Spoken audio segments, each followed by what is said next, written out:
Very good morning to all of you. First question आपको दिया है, एक ट्राइंगुलर प्लॉट ABC हमको दिया है. ABC is a triangular plot.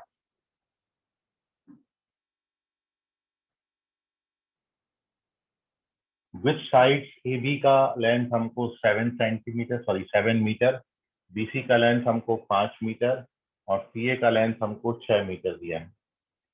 A vertical lamp post at the mid point D of AC. यहाँ पर D जो है वो मिड पॉइंट है AC का. इस D पर एक वर्टिकल लैंप पोस्ट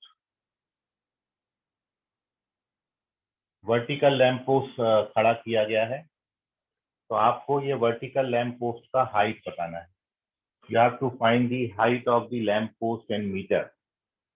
सो देखिए, क्वेश्चन में कुछ भी दम नहीं थी यदि आप एक छोटा सा कंसेप्ट समझते, और वो ये है बेटा कि देखिए, वर्टिकल लैंप पोस्ट तो यहाँ पर खड़ा हुआ है और आपको एंगल फाइंड करना है, सॉरी हाइट फाइंड करना है. वर्टिकल लैंप पोस्ट का एंगल नहीं दिया है क्या? सर दिया है 30 डिग्री. 30 हाँ सॉरी 30 डिग्री एंगल, वही तो मैं बोला 30 डिग्री एंगल दिए रखा है. तो अब कुछ भी नहीं है. ये देखिए, ये मान लो ये वर्टिकल पोल है, ये मैंने डी पे खड़ा कर दिया. इस वर्टिकल पोल का हाइट मेरे को चाहिए और मेरे को जो एंगल दे रखा है बेटा वो 30 डिग्री दे रखा है. ठीक है. तो ये जो एंगल बनेगा, मतलब ये देखिए इस तरीके से ये आप जब बनाओगे ना, ये वर्टिकल पोल खड़ा करेंगे और इस तरीके से हम यहाँ से एंगल फॉर्म करेंगे. तो आपको ये जो एंगल दे रखा है इसके बेस से वो 30 डिग्री दे रखा है. ठीक है. तो यदि आप इसको ज्वाइन कर देते हो ना बेटा, तो ये मीडियन बन जाता है, मीडियन. और आपको पता है मीडियन का लेंथ जो कि वर्टेक्स बी से पास हो रहा है, वर्टेक्स बी से पास होने वाले मीडियन का लेंथ, BD की जो लेंथ का फॉर्मूला आपने लिखा है वो लिखा है हाफ ऑफ, वो लिखा है 2C square plus 2A square minus B square. ये आपने लिखा हुआ. और यदि आप देखो तो A का वैल्यू 5 है, C का वैल्यू 7 है और B का वैल्यू हमारे पास 6 है. तो ये सारी वैल्यू जब बेटा अपन इसमें डाल देते हैं तो हमको मीडियन का लेंथ मिल जाएगा. मैं कैलकुलेट कर देता हूँ मीडियन का लेंथ यहाँ से पहले. तो this is half of 2C square. Calculate करोगे बेटा तो 2C स्क्वायर 49 का डबल 98 हो जाएगा, 2A स्क्वायर 50 हो जाएगा और B स्क्वायर 36 सब्ट्रैक्ट करेंगे. तो now we get 1/2. This gives you 14 यहाँ पर ऐड करेंगे तो 112 हो जाएगा. ठीक है. और 112 को जब आप कैलकुलेट करेंगे कितनी बार डिवाइड हो जाएगा? 8 × 4, मतलब इसको 16 × 2 लिख सकते हैं. 16 × 2 कैसे होगा?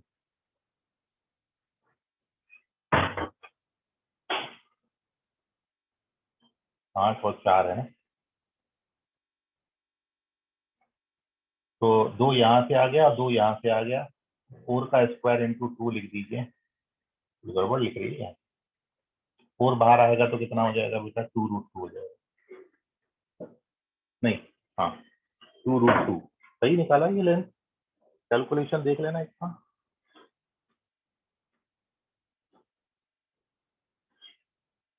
गड़बड़ 112 फैक्टर निकाल लेते हैं. कुछ गड़बड़ है यहाँ पर. 2 56 ओके. 8 और 7 7 आएगा ये. तो ये आता है 16 × 7 which gives you 2√7. so this is 2√7. तो BD का जो लेंथ है, BD हमारा आएगा 2√7. And once we get BD, median का लेंथ हमारे पास आ गया. तो अब कुछ भी नहीं बचा इस क्वेश्चन में. अब अपन सीधा सीधा tan 30 लगा देते हैं. तो tan 30 में हमको हाइट मिल जाएगा. देखिए tan 30 डिग्री अपन लगाएंगे, एंगल हमको 30 डिग्री दे रखा था. हाइट हमको फाइंड करना था, वो हमने h ले लिया और अपॉन BD. tan 30 का वैल्यू 1/√3. h हम कैलकुलेट करने जा रहे हैं और BD का लेंथ हमारे पास 2√7 है. तो now this can be written 2√7/√3. और इसको √3 से ऊपर नीचे मल्टीप्लाई कर दीजिए, so this gives you this. So this is your first option, 2/3√21. कौन सा ऑप्शन है वो देखिएगा, फर्स्ट सेकेंड 2/3√21 बी ऑप्शन है, 2√21/3. So this is the correct answer of this question. Note कर लीजिए, ये फर्स्ट क्वेश्चन जो कल आपको होमवर्क में दिया था हाइट एंड डिस्टेंस का, बहुत इंपॉर्टेंट था और जेई में आया हुआ क्वेश्चन है, इतना ही करना था। देखिए कैलकुलेशन कुछ ज्यादा नहीं है, बस समझना ये था करना क्या है। So we have to find the height of this pole, और जब ये जो एंगल बनेगा, ये एंगल हमको 30 डिग्री दे रखा है, ठीक है। तो हमारे पास बस ये हमको बीडी का लेंथ रिक्वायर्ड था, और बीडी जो है वो इनडायरेक्टली यहाँ पर मीडियन बन गया। मीडियन का लेंथ हमने निकाला है 2√7, एंड इसके बाद फर्दर कैलकुलेशन से we get the answer. Now we move on to question number 3 जो कल का होमवर्क था। थर्ड क्वेश्चन में डिस्कस कर रहा हूँ, आप इसका स्क्रीनशॉट ले लीजिए। Moving on to the third question, देख लेते हैं थर्ड क्वेश्चन क्या है।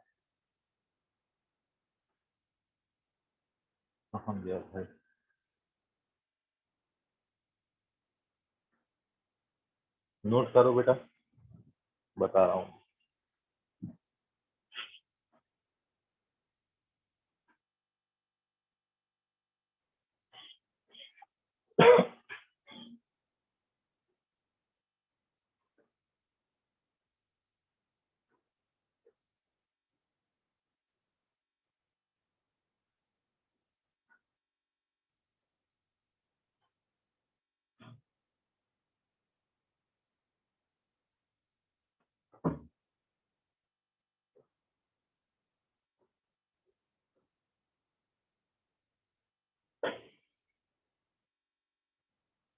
देखिए थर्ड क्वेश्चन में पढ़ता हूँ, फिर अपन इसको सॉल्व करेंगे। एंड अवर थर्ड क्वेश्चन है, two vertical poles of height 20 metre and 80 metre आपको दे रखे हैं, apart on a stands apart on a horizontal plane. Okay, third question है।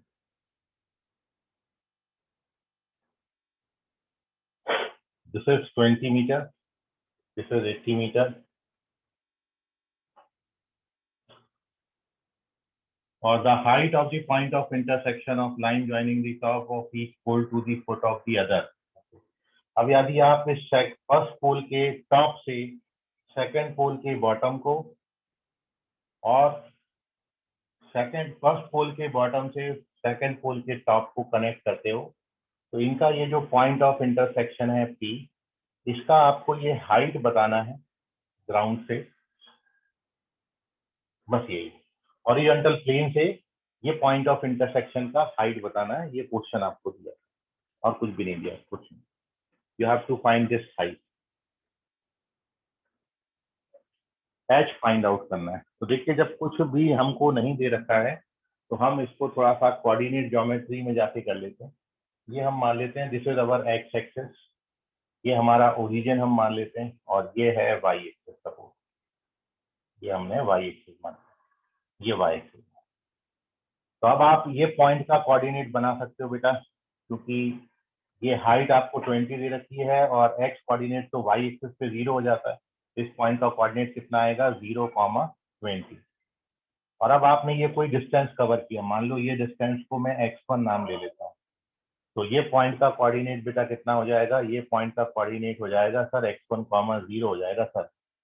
और जब आप ये वाली हाइट दोगे तो ये पॉइंट का, इसको c नाम दे देता हूँ, तो ये x1 है और हाइट कितना है इसका 80 है, तो ये पॉइंट का कोऑर्डिनेट x1, 80 है। तो अब मैं क्या करता हूँ, ये दोनों लाइंस की इक्वेशंस को साइमल्टेनियसली पहले दोनों लाइन का इक्वेशन निकाल लेता हूँ। तो हम सबसे पहले इस लाइन का इक्वेशन निकालेंगे और फिर हम इस लाइन का इक्वेशन निकालेंगे। Here we write the equation of both the lines, ठीक है। लाइन के इक्वेशन आपको अभी कोऑर्डिनेट ज्योमेट्री में मैं लिखना सिखाऊंगा। फिलहाल आपने फिजिक्स में जो बेसिक मैथमेटिक्स पढ़ी है उसमें आपने ये लाइन की इक्वेशन निकालना सीखा होगा, ठीक है। और नहीं सीखा है तो मैं आपको बता देता हूँ किस तरीके से आप लाइन का इक्वेशन निकालते हो। तो सबसे पहले we find the equation of, देखिए एक बात आप याद रखें, लाइन का इक्वेशन लिखने के लिए दो चीजें रिक्वायर्ड हैं, एक तो लाइन का स्लोप, दूसरा लाइन पर कोई पॉइंट। ठीक है, स्लोप आप सभी ने नाम सुना होगा, स्लोप। और स्लोप कैसे निकालते हैं? क्या होता है स्लोप? यदि दो पॉइंटों को ज्वाइन करने वाला लाइन सेगमेंट है x1 y1 और x2 y2, यदि ये लाइन सेगमेंट है तो इस लाइन सेगमेंट का स्लोप बेटा कैसा लिखा जाता है? फॉर्मूला होता है y2 minus y1 upon x2 minus, ये स्लोप होता है y2 minus y1 upon x2 minus x1। इस तरीके से दो पॉइंटों को ज्वाइन करने वाले लाइन सेगमेंट का आप स्लोप फाइंड आउट कर सकते हो। तो ये हो गया स्लोप। दूसरा, जब भी आपको किसी लाइन का इक्वेशन लिखना होगा, ठीक है, तो एक छोटी सी बात और मैं आपको बता रहा हूं कि equation of line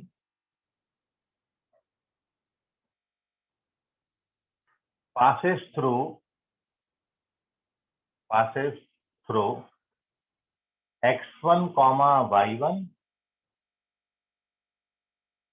and having slope m is y minus y1 equals to m into x minus x1। ये लाइन का इक्वेशन होता है। लाइन के इक्वेशन को निकालने के लिए हमको दो चीजें रिक्वायर्ड हैं, एक तो लाइन का स्लोप, दूसरा पॉइंट लाइन पर। यदि आपको ये पता है तो आप लाइन का इक्वेशन आसानी से निकाल सकते हो। ठीक है, तो अब मैं केवल और केवल ये थोड़ा सा अभी आपने पढ़ा नहीं है क्वेश्चन, इसलिए शायद आपसे बना नहीं, क्योंकि ये ऐसे अप्रोच होगा क्वेश्चन और इसमें हमको लाइंस के इक्वेशन निकालने पड़ते हैं। तो बेसिकली हमको इतना आइडिया होना चाहिए कि स्लोप क्या होता है, और जब किसी लाइन का हमारे पास स्लोप पता है, हमको पॉइंट पता है, तो लाइन की इक्वेशन ऐसी लिखी जाती है। इतनी जानकारी हमारे पास होना चाहिए।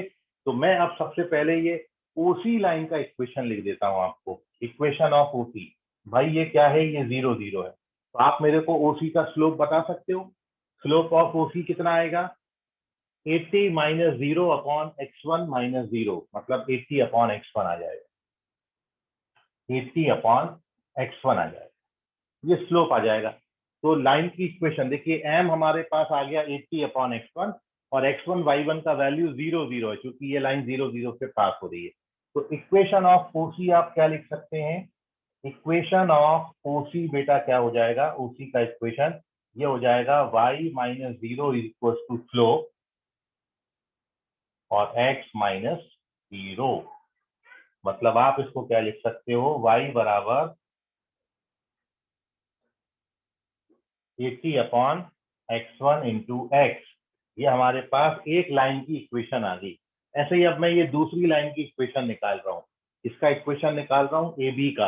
आप बेटा ए बी का स्लोप बता सकते हो? हाँ सर बता सकते हैं। ए बी का स्लोप होगा 20 माइनस 0 अपॉन 0 माइनस x1, मतलब ये आएगा 20 अपॉन x1 माइनस साइन के साथ। ये किसका स्लोप हो गया सर? ये स्लोप हो गया ए बी का। अब ए बी का स्लोप आ गया बेटा ये, तो इक्वेशन ऑफ ए बी अपन लिख सकते हैं इस फॉर्मूला से। क्या हो जाएगा इक्वेशन ऑफ ए बी? तो इक्वेशन ऑफ ए बी हो जाएगा सर y माइनस y1, ये वाला फॉर्मूला लगाएंगे ना, तो y minus 20 is equal to slope कितना निकाला बेटा? स्लोप निकाला है 20 अपॉन x1 और x माइनस 0। तो कितना हो गया बेटा? ये y minus 20 is equal to ये हो गया sir minus 20x upon x1। अब बेटा हमको हाइट बतानी थी, हाइट बतानी है मतलब ये पॉइंट का y कोऑर्डिनेट बताना है, तो हम x कोऑर्डिनेट एलिमिनेट कर देंगे। तो यहाँ से बेटा x का वैल्यू कितना आ जाएगा सर? यहाँ से x का वैल्यू तो आ जाएगा sir x y1 upon 80, sorry x1 y upon ये x कोऑर्डिनेट आ गया सर। तो ये x कोऑर्डिनेट आप यहाँ पर डाल दो, यहाँ पर, तो कितना आ गया? डन है। अब देखो ऑलमोस्ट क्वेश्चन डन है, कुछ नहीं बेटा। y माइनस 20, एक चीज और कर देता हूँ, ये जो है ये x1 मैं नीचे डाल देता हूँ, मतलब मैं x अपॉन x1 का वैल्यू कितना लिख सकता हूँ? x अपॉन x1 का वैल्यू मैं लिख सकता हूँ y अपॉन 80। तो ये जो x अपॉन x1 है, इसकी जगह पर मैंने लिख दिया y अपॉन 80। ठीक है, तो नाउ वी डन, y आ जाएगा अब आपका, ये इधर ट्रांसफर कर दो, ये उधर ट्रांसफर कर दो, कितना आ जाता बेटा, y plus Y upon plus two 20, LCM ले लेना।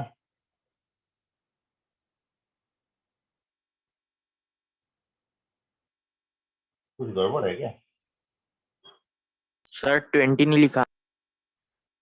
20 कहाँ पर है? अच्छा 20 भी, हो नहीं 20 लिखा था। अच्छा 20 यहाँ पे भी आएगा, ओके सॉरी वही तो गलती हो गया। 20/4 कितना हो गया बेटा, 4 हो गया ये, फिर ये 20 हो गया, फिर ये कितना हो गया, ये 5 हो गया,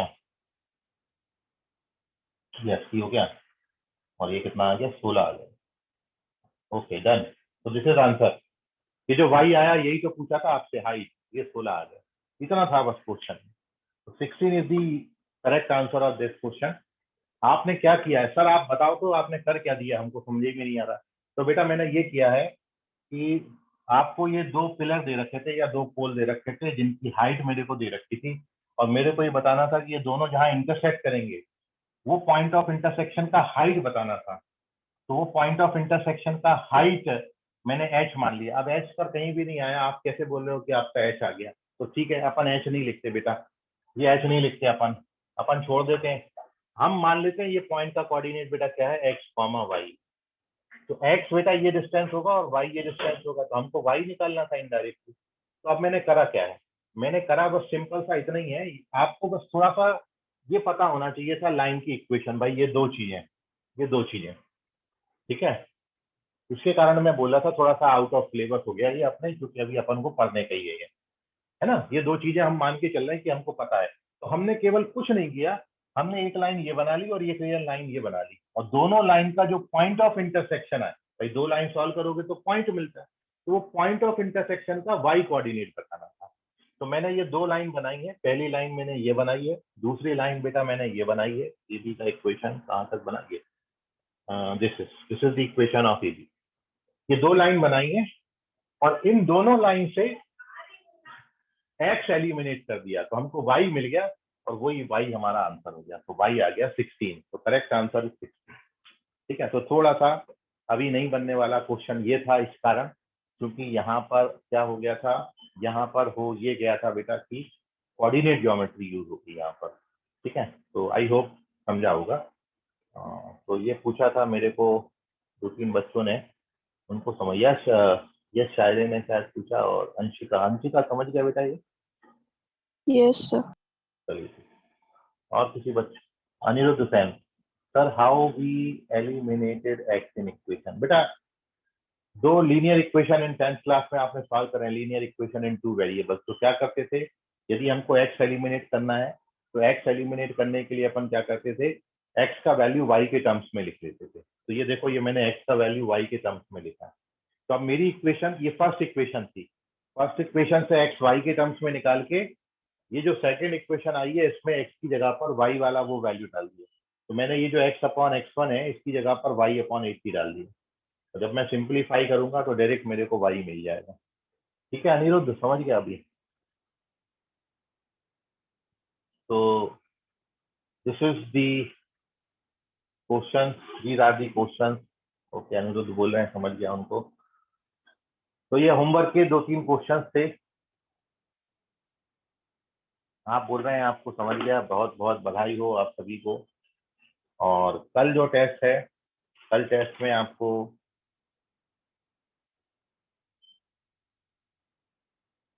यही आएंगे क्वेश्चंस, हाइट एंड डिस्टेंस आएगी, और properties and solution of triangle आएगा। तो आप इनको अच्छे से कर लीजिएगा क्वेश्चन, ठीक है। और मैं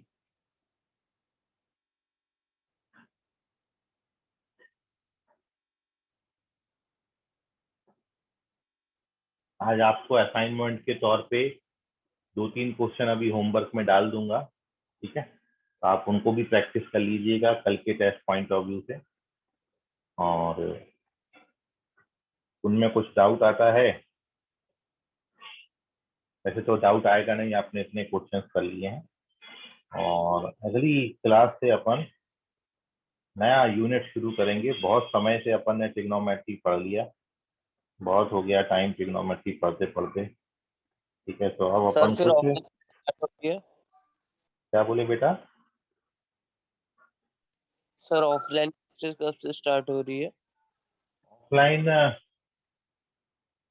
ये मंडे से प्लानिंग है। देखिए आपको अभी अनाउंस हो जाएगा, आज या कल में आपके ग्रुप में आ जाएगा। ठीक है, ऑफलाइन क्लास मंडे से है। तो मॉर्निंग का पूरा शेड्यूल ऑफलाइन क्लासेस के लिए रहेगा, और इवनिंग में ऑनलाइन, जो बच्चे नहीं ऑफलाइन में आ पाएंगे उनके लिए ऑनलाइन के लिए बैच, ये बैच कंबाइन कर रहे हैं अपन। ठीक है, तो कल के टेस्ट के लिए आपको बहुत बहुत शुभकामनाएं, बहुत बहुत बधाई, बेस्ट ऑफ लक। तो मिलेंगे अपन कल की क्लास के बाद। आज के लिए फिलहाल इतना, धन्यवाद।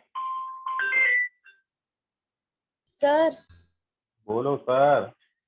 सर अभी आपने क्या बोले रिपीट करो सर, नेटवर्क प्रॉब्लम था, कुछ सुनाई नहीं देखो, दिया। मेरे को बच्चे ने पूछा कि सर ऑफलाइन कब से होगा, तो बेटा मैंने बोला कि ऑफलाइन क्लास जो है वो कल से है, मंडे से, मतलब प्लानिंग है मंडे से आपका शुरू हो जाएगा। तो इसके लिए ग्रुप में आपको सर्कुलर आएगा। ठीक है, और दूसरी बात मैंने ये बोली कि कल जो आपका टेस्ट है उस टेस्ट के लिए आपको बहुत बहुत बधाई, बेस्ट ऑफ लक, अच्छे से दीजिए। कल के टेस्ट के बाद अपन अब फिर मंडे को मिलेंगे, इतना बोला मैंने बेटा, समझ गया? ठीक है, अभी सर Yes. टाइमिंग क्या है टेस्ट के? क्या बोले बेटा? सर टाइमिंग क्या है टेस्ट की? टेस्ट का टाइम बेटा फिक्स है, वही 10 से 1 ऑफलाइन। टाइमिंग टेस्ट का फिक्स है 10 से 1, है ना? तो आप लोग जा सकते हो। बाय एवरीवन, मिलेंगे कल की क्लास में। आज के लिए फिलहाल इतना, धन्यवाद।